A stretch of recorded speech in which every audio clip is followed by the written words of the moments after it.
And as Congress enters its second week back after a long summer recess, lawmakers have a lot on their agenda. And this week, both chambers will tackle a short-term spending bill, as well as several other top issues central to the Obama administration. One America's Aseret Sperry has more.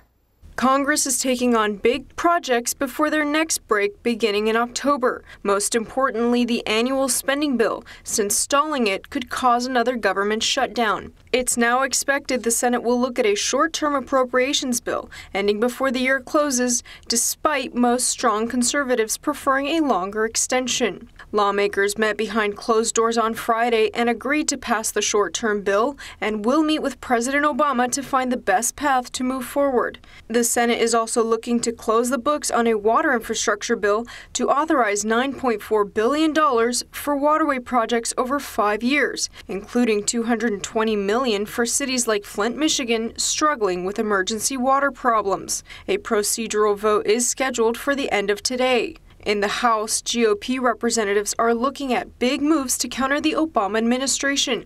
Lawmakers will likely force a vote on whether to impeach IRS Commissioner John Koskinen over allegations that the department unfairly targeted conservative groups.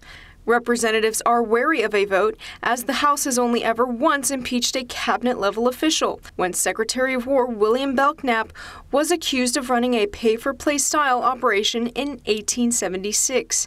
Koskinen met with Republicans on Capitol Hill last week to argue the case should be handled through the committee process and not by a floor vote. Another administration is on the radar this week as the House plans to take up a bill to address the VA scandal. The proposed legislation would make sure employees who work poorly will be fired or demoted, while the firing process will be reduced from more than a year to 77 days. It would also reduce senior executive pensions if they are convicted of felonies as a result of their work in the VA. The House is also taking aim at Guantanamo Bay after President Obama recently reiterated his promise to close the detention facility before he leaves office. 61 prisoners are still being held there, while 20 of them have been approved for transfer once a country agrees to take them in. Aseret Sperry, One America News.